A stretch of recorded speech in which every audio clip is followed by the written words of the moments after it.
প্রবাস থেকে কালো জাদু তন্ত্রমন্ত্র এসকে চ্যানেলটি এই মুহূর্তে যারা দেখছেন সকলকে জানাই আন্তরিক প্রীতি ও শুভেচ্ছা, আন্তরিক ভালোবাসা, আন্তরিক অভিনন্দন। ভিডিওর শুরুতেই জাতিগতভাবে প্রত্যেকটা মমিন মুসলমান ভাই বোনদেরকে জানাই সালাম, আসসালামু আলাইকুম। হিন্দু দাদা দিদির প্রতি আদাব, অন্যান্য সকল ধর্মের প্রতি আন্তরিক ভালোবাসা।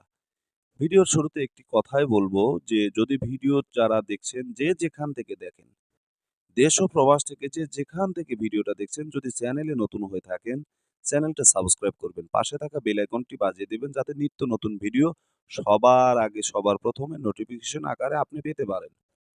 যদি ভালো না লাগে দেখতে থাকুন, দেখতে দেখতে ভালো লাগা ভালোবাসা হয়ে যাবে ইনশাআল্লাহ। আজকে আপনাদের সামনে আমি দুইটা বিষয় নিয়ে আলোচনা করব। একটি হচ্ছে খাওয়ানোর তকবির, আর একটি হচ্ছে ফুল পড়া। ঠিক আছে? সুবাসিত ফুল পড়া একটি আমল নিয়ে কথা বলবো, এবং একটি আমল নিয়ে কথা বলবো যেটা খাবার বস্তুর উপরে আপনি কাজ করতে পারবেন। ২ টা বিষয় নিয়ে কথা বলবো। কিন্তু নিয়মটা বলবো একটু পরে। সর্বপ্রথম আপনাদেরকে বোঝাতে হবে এগুলো কিভাবে কাজ করবেন, কোন সময় কাজ করবেন। নিয়ম যদি না জানেন তাহলে কাজ করলে কাজ হবে না। ঠিক আছে? কারণ আমি এই যে কিতাবটা থেকে আপনাদেরকে মন্ত্রটা দিচ্ছি, কিতাবের কালার মানে এটা এত আগের পূর্বের কিতাব, যে কিতাবের একটা অংশ বিশিষ্ট নষ্ট হয়ে গেছে। এর যে মূল যে মলাটগুলো সেগুলো নষ্ট হয়ে গেছে, এবং অনেক পৃষ্ঠা সংখ্যা নষ্ট হয়ে গেছে। পুরাতন একটা কিতাব থেকে আপনাদেরকে দিচ্ছি। এটা কিন্তু লজ্জাতুন নেসা একটা কিতাব। তো লজ্জাতুন নেসা এই কিতাবের যে নকশা মন্ত্র আপনাদেরকে আমি দিচ্ছি, বা যে তকবির আপনাদেরকে দিচ্ছি, এই যে তকবিরটা আপনারা দেখছেন, এই তকবিরটা ফুলের উপরে আপনারা পড়ে এটা প্রেমিকাকে দিতে পারবেন, প্রেমিককে দিতে পারবেন। আমি বাংলা আরবি দুটো শব্দই আপনাদের কাছে আমি উপস্থিত করব। এবং দ্বিতীয়ত যে তকবিরটা আছে প্রেম মহাব্বত হইবার জন্য, প্রেম ও মহাব্বত হইবার জন্য মাত্র 11 বার পাঠ করে আপনি যে কোনো খাদ্যদ্রব্যের উপরে দম করে সেটা যদি প্রেমিক বা প্রেমিকা বা প্রিয় মানুষকে খাওয়ান, যাকে বশ করতে চাচ্ছেন, সে আপনার কিন্তু বশে বশীভূত হবে। কিন্তু এটা কখন করবেন? এটা হচ্ছে মূল ধারা। মানে এই কাজটা কখন করবেন, কোন সময় করবেন, এই বিষয়টাই হচ্ছে উত্তম বিষয়। ঠিক আছে? এটাই হচ্ছে সবচাইতে গুরুত্বপূর্ণ বিষয়। এটা আপনাকে জানতে হবে। এটা যদি না জানেন তাহলে আপনি কাজ করলে কাজ হবে না। এটা না জেনে কাজ করলে কাজ হবে না। তাহলে আপনাকে কি করতে হবে? এই জিনিসটা আপনাকে গুরুত্ব দিয়ে শুনতে হবে। এখন দেখেন এখানে একটা নিয়ম আছে। আমি নিয়মটা আপনাদেরকে পড়ে শোনাই। নিম্ন নিম্নোক্ত এই যে আয়াতটি আছে, মাত্র এই আয়াতটি ৭ বার পাঠ করিয়া সুবাসিত ফুলের উপরে, ঠিক আছে?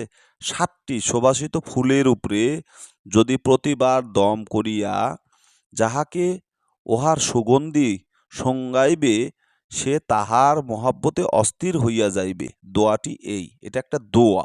ঠিক আছে? তে এটা কিন্তু আপনি বকুল ফুলের উপরে করতে পারবেন। বকুল ফুলের উপরে আমি যত মানুষকে দিয়েছি, প্রত্যেকটা মানুষ বলেছে, "গুরুজি প্রত্যেকটা কাজ মানে আপনার এই কাজটা এত দ্রুত হয়েছে যেটা ভাষায় প্রকাশ করার মতো না।" তো আপনারা বকুল ফুলের উপরে করবেন। কারণ বকুল ফুলের হেভি গন্ধ, প্রচুর গন্ধ। আর এই গন্ধটা কম বেশি সকলেই পছন্দ করে। তো একটা ফুল নিলেন, আপনি এই দোয়াটা একবার পড়লেন, পড়ে ফুঁক দিলেন। এখন সাধারণ মানুষ যারা কাজ করবেন তারা কিভাবে করবেন? তারা একটা ফুলের উপরে ৭ বার পরে ফুঁক দিবেন। ঠিক আছে? ৭ বার পরে ৩ টা ফুঁক দিবেন। দেওয়ার পরে ওই ফুলটা রেখে দিবেন। দেওয়ার পর আরেকটা ফুল নিবেন।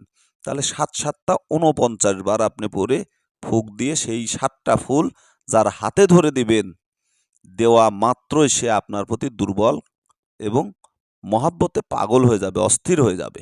আর এটা হচ্ছে ১১ বার পরে আপনি তাকে খাওয়াবেন। এখন এই কাজটা আপনি কখন করবেন?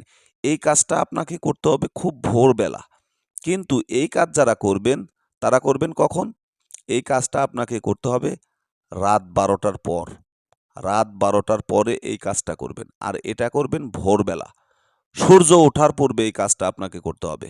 আর এই কাজটা যারা করবেন তারা করবেন ভোরবেলা, সরি, এটা আপনারা যারা করবেন তারা করবেন রাত ১২টার পরে। যেকোনো খাদ্যদ্রব্য অর্থাৎ মিষ্টি জাতীয় কোনো সুস্বাদু খাবার, সুস্বাদু অনেক খাবার আছে। আপনার চমচম বলেন, মিষ্টি বলেন, রসগোল্লা বলেন, এই সমস্ত খাবারের উপরে দম করে রেখে দেবেন। পরবর্তীতে তাকে গিফট হিসাবে খাওয়াবেন। ঠিক আছে?